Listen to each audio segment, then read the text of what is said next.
Welcome back with Entrepreneurs LGBTQ with Aaron. And this time, well, we have a phone communication with somebody in the other side of the line, in the other side of the world, exactly in the United States. And you are going to recognize her voice as soon as she starts talking. But let me tell you a couple things. She is the star of few movies that you probably know already. Girls Will Be Girls. Also, she appeared in some sitcoms, and I will tell you one. It's Will and Grace, and also, and this one is going to give you the last clue. She has a conversation program that also is called Conversations with Coco, and some of the people that she interviewed was Lily Tom Lee, Jane Fonda, Liza Minnelli. So I am sending you a hug from here, from Lima, Peru, to Miss Coco Peru. Hello. Hello, my darling. How are you? How you been? I'm hanging in there given the state of the world right now, but, counting my blessings, as I like to say. That's the perfect way to say. And Yes. you know that this program is about entrepreneurs, and I was actually stalking over your website, your Instagram, because and let me start with this. It bothers me when people says I'm surfing, because I feel like wet already. I stalk people on their websites. So I've been stalking on your website, and I bump in the products that you are selling now, especially since you are not on road doing shows. Yeah, well, I do an online show called Casa Coco, but Mm-hmm. I do cameos where people can order a video. I've been Mm-hmm. doing personal phone calls with people, and those have been really lovely and insightful. And then the other thing that I do is I sell merch at my store at my website, and people have been representing Coco Peru all over the globe. So I'm very grateful for that. I'm glad about that, and we're gonna talk about those products in a moment. But of course, I have a couple questions for you, Miss Coco. How do you Of like it? People call you Miss Coco Peru, Peru. I think just Coco is fine. Perfect, Coco. So, how you came up with the name Miss Coco Peru? Well, when I lived in New York City, I had trained to be in the theater. And Mhm. I met my first boyfriend ever, who was a Peruvian guy, and he still is. Mhm. We're still friends. And we decided to travel to his country, your country, together. Mhm. And this was back in the 1980s. So the Wow. Shining Path was still, operating, and Yes. it was a very different country than probably what you know. I don't know how old you are, but I am 41, so yes, oh, you look I am. younger. Oh, thank you so much. So I went to Peru, and we were staying in Lima, and we went to a gay bar, which was very secretive, and you had to knock on the little door, and they opened a little door within the door to look out at you and decide if you could come in. And I went in and I met a boy named Coco, who was very cute. And then later they introduced Coco on stage, and out came Coco Marusis, right? Is that how you say her Mhm. last name? You are saying correctly, Coco Maruti. Okay. And she came out and was this beautiful Las Vegas looking showgirl. And that's when my boyfriend told me that Coco was quite well known in the country and was on television quite often and on a talk show with, I can't remember the author's name, but he was, he's a famous author in Peru. Oh, And probably Jaime Bailey. yeah, Jaime Bailey. That's right. So we would watch them together on talk shows. And anyway, I was so impressed that at that time, Peru was very Catholic, very machismo, and very homophobic, and yet Coco had crossed over and was loved by the people.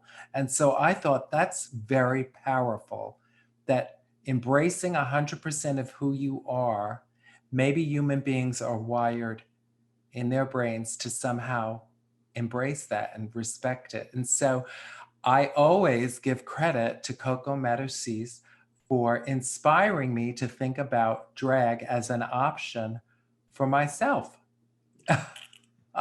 So that's why when I came back to New York City and I started writing my first show, I also, my Peruvian boyfriend and I had broken up. He moved back to Peru. I started writing my first show and I decided, I don't know what to call myself, so I'll just call myself Coco. And then I thought, well, I need a last name. So I thought, well, how about Peru, since that's where I was first inspired about the power of drag. I am That's so how I got happy my to name. hear. I'm so happy to hear this story because, well, in the 80s, I was just a young kid. I was 5 years old, 6 years old. But about the age of 9, I knew already that I was gay. And to tell you a little story, just last year, actually, I went to a gay bar. I was not supposed to go, but I went by myself. I just want to have a beer and some music, the thing that you want just to feel safe, especially in a country like Peru. So I went and I ran out to Coco Maru 6. So I will show you the picture here. And we took a picture and we have a beer together. And yeah, I always find the reminiscence of both of you. And now I got the answer. And I'm very happy I was not wrong, that it was always a reminiscence in between you two. Yeah, she's very special to me. I mean, I don't speak to her or except through people like you, or at time, I think back long ago, I did write her and I always tell people to say hello to her. But in any interview that I do, and I am asked that question a lot, I always mention her and your country because of all places to be inspired by a drag queen, it was in a very secretive gay bar in Lima. And I just thought that was such an interesting moment in my life to be inspired in such a tiny little gay bar where I drank alcohol that I think was poison. And I got so sick. I drank the cheap rum. That's the regular Peruvian party. Exactly. And then I needed the, what do you call that? Tiger's eye the next day? Or the tiger's milk? The tiger's milk. Yes. Leche de tigre. Leche de tigre. And actually, I should ask my mom to make it one of these days for our other program that we have, My Mother's Kitchen. So people stay tuned. My mom is going to prepare the tiger's meal one of these days, so you will know the recipe. That's so great.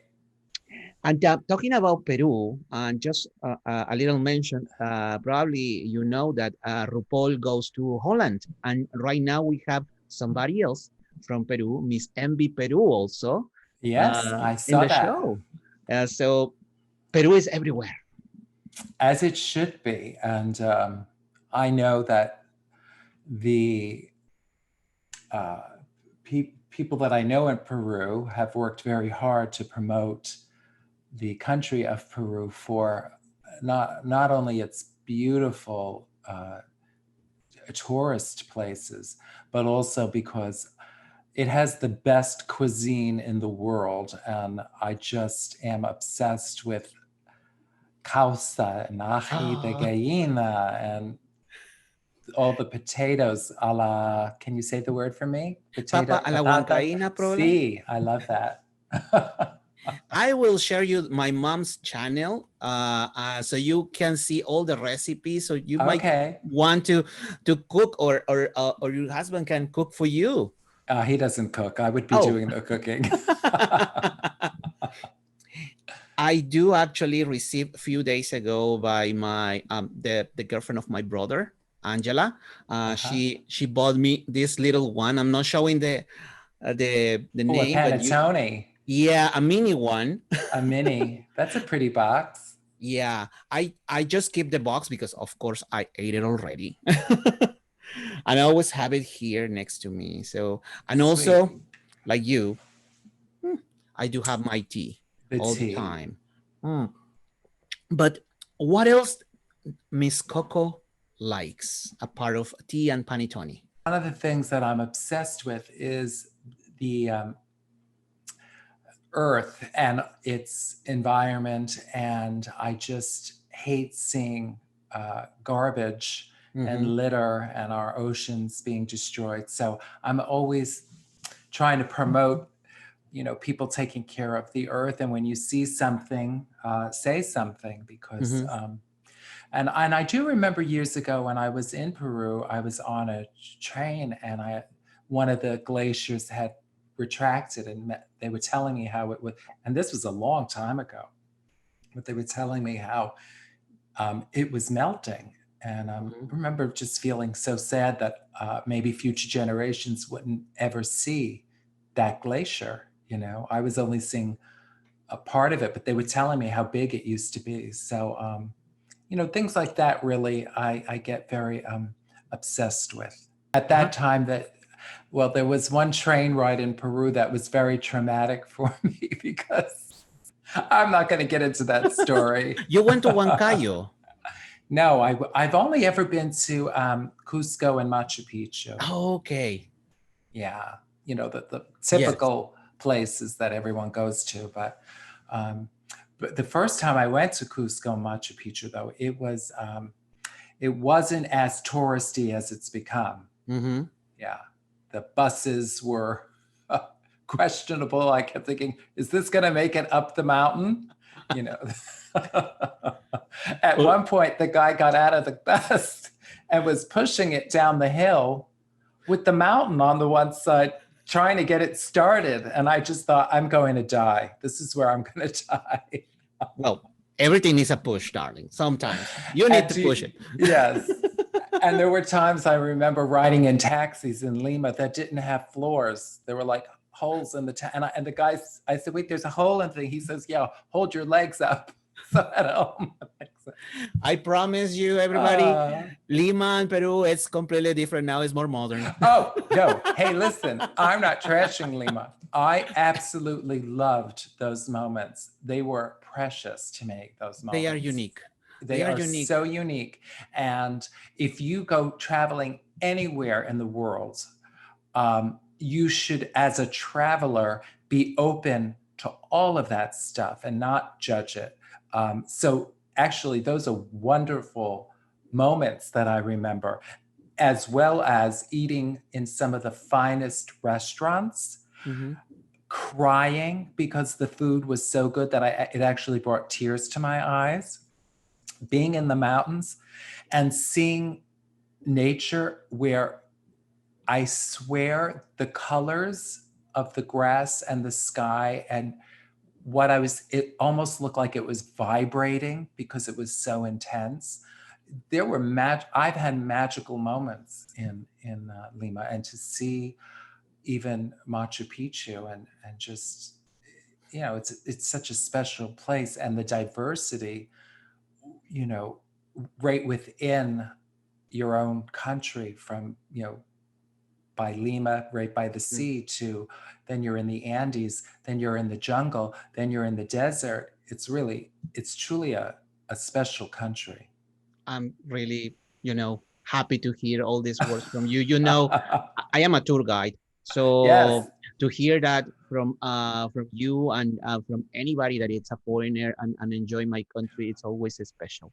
Well, Aaron, Because you'll as a be tour guide, I heard all many stories. I mean, like I had the different travelers. I had travelers that, oh no, why did I came to this country? oh no, It's not like my house. yeah, exactly. I can't stand people like that. It's like, why are you traveling if you expect it to be the same? You have to be open to just new experiences. And I will say this, in one of my shows many years ago, I talked about Peru and my travels there. And so many people have written to me saying that they went to Peru because of me. So I feel very proud that I was a part of sending people to Peru. And more people will come back. More people will come back when everything reopen again. Yes. So talking about protecting the environment, one of the products that that you guys, everybody that is watching, can find in misscocoperu.com website is the reusable drinking straw, that is actually coming in a really nice bamboo box. Yeah, well, I just, as I was traveling around doing my shows, I always ask for a straw to be put in my glass. So, I'm not spilling water on myself during my show. And I realized that, God, I've probably used so many plastic straws around the globe. So I decided I was going to come out with a straw, and people could order it and think of me when they are sipping on their cocktails and think, wow, I've used less plastic today. Exactly. You know. That was a wonderful idea. And I'm actually, after this interview, I'm ordering one for me and my friend Glenn, who is in Washington. He love Oh, it. So we are going to order, and correct me if I see, actually, because I just stuck on your website, it says 15% off this week. I don't know. I I saw have something no like idea. that. I saw Oh, well, something like that. There is a then go discount for of it. it. So Go let's for go it. for it. Also, what you can find in the shop side, it's the Coco Helper keychain. Oh, yeah, because people were complaining about having to touch buttons in this time of COVID. So we thought, oh, well, it'd be cute to have a little like Coco Helper so you don't have to touch, when you go to deposit a check or take money out of the ATM, you don't actually have to touch anything. You just use this little keychain Exactly. thing. Yeah. And Yeah. I use mine all the time. And I have one thing that I use. I got my keychain and mine has my name, and I've been using this one to do the Exactly. It's same. it's something like that, but probably a little bit easier than that. Yeah, yours seems much more easier. And one other product that I see that is, well, a necessity nowadays is the face mask that says bothers me. That bothers me. So that Yeah, that's cute. Just that mhm. fans want to represent me out there in the world, and they're also looking to support me now that I'm not working as much. So a lot of people just wanted to Venmo me money for nothing, and I said, "Oh God, no! At least you've got to get something for your money." So they can tip me if they tune into one of my shows, or they can buy a product. So they at least have something from me that's of value. It makes me feel better. I just Of wouldn't course. feel comfortable taking people's money without them getting something for it that, reminds them Mhm. of me. Coco, Yeah. tell me, Yes. when is your next show? I was supposed to do one this month and I canceled it because Mhm. for two reasons. One is that I'm having a little bit of a problem with my hand, and which is like a carpal tunnel type of Mhm. thing. So I've had a lot of pain. So I thought, well, let me get through seeing the doctors and a possible surgery, get that over with. But also, we have a big election coming up Mhm. in November, and I just feel like people are very, I don't want to say distracted, because they should be Concentrate. focused, concentrating on the election, as am I. And I just felt as though maybe that's where people's focus should be right now.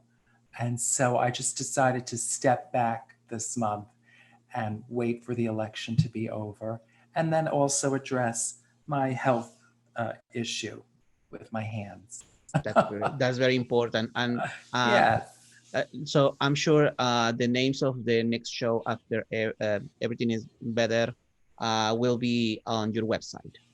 Oh, yes. I mean, I will continue to do my online shows, and those are either on my website or just if you follow me on Instagram or any of those Facebook or Twitter, they're announced there as well. I always have special guests and great people that I interview, and yeah, wonderful. Excellent. So for Christmas, are more products coming, merchandising on your website? I'm doing, they're available now Mhm. on my website, and then there'll be a couple more added. But basically, it's a picture of me, Mhm. one with a panettone and one without a panettone, and it says, "Nice, you get a panettone. Naughty, you don't get a panettone." So yeah, those I thought, because again, people are looking to support me. They can at least have a cute Christmas gift to give their friend. And I thought, so many people buy panettones now for their friends, or they would come to see my shows and bring Mhm. me a panettone. I thought, well, now they can just, instead of buying the panettone, they can buy a little piece of Coco Christmas memorabilia, so that as the years pass and I'm retired, they'll have something to remember me by. Oh, we for sure. People, it's dying outside to see your shows, your online shows, and get your merchandising. So do not stop on that, because that is all about to be an entrepreneur, to, well, now in these times, I reinvent ourselves. Yeah, and I want to talk to you about the entrepreneurship. I never really thought of myself as an entrepreneur, but I will say that when I created Coco, I think there was a bit of entrepreneur inside of me. And what I encourage young people who want to create something, what I always tell them is that really focus on who you want to be and what are your core values. What do you want to bring into the world and represent yourself? And then if it has to be so clear to you, and you have to be so driven because it's exciting to you, that whatever fears you have kind of fall to the back because your goal is greater than your fears. So that's what I always say. Always make sure your goal is greater than your fears, because so many times people have dreams and ideas, but their fears stop them. So you just have to get really clear about what it is you want to create, so that whatever fears come up, the goal that you see in front of you is just so much bigger. And when I created Coco, I really just, I wanted to find my voice. And the gay community was really going through a rough time with AIDS and the politics. And I wanted to make the world a better place for younger LGBT people. So nowadays, whenever I get caught up in my self-doubting or uh, comparing myself to other people, my husband will always remind me, wait a minute, why did you create Coco Peru? And that puts me back to my core value of, because I want to make the world a better place and have a voice in this world. And and so I encourage young people who have that entrepreneur within them to want to create that boldness, and that having that vision is really important. That was wonderful. Those are wonderful words that I hope everybody in the audience can take it and put it in their life. And And and and to really think about, in the 1980s, Coco Matasis was being authentic in a country that wasn't open to that stuff just then. It's gotten better, but back then it wasn't open to that. And here she was putting herself out there, and it was bold and it was beautiful, and people responded. And so I think she had that vision of who she was, and it translated into her being on television and being celebrated. And so, if you have any doubts, if there's any Peruvian people that have doubts about who they are in this society and world, look to Coco Matasis for inspiration on just having that kind of vision. Thank you so much. Thank you so much. And next time I see Coco, I will give her your regards and best wishes. And a big kiss. Un I beso will. fuerte. Un beso fuerte. Coco, thank you so much for your time. This was a lovely interview to have you. We are going to say goodbye to our audience and remind them to go to your website, misscocoperu.com, to see the future shows, all the merchandising that you have available, and of course, check it out, the nice pictures that you have there. Yes. Gracias. Muchas gracias. Y viva Perú. ¡Viva Perú! Peru.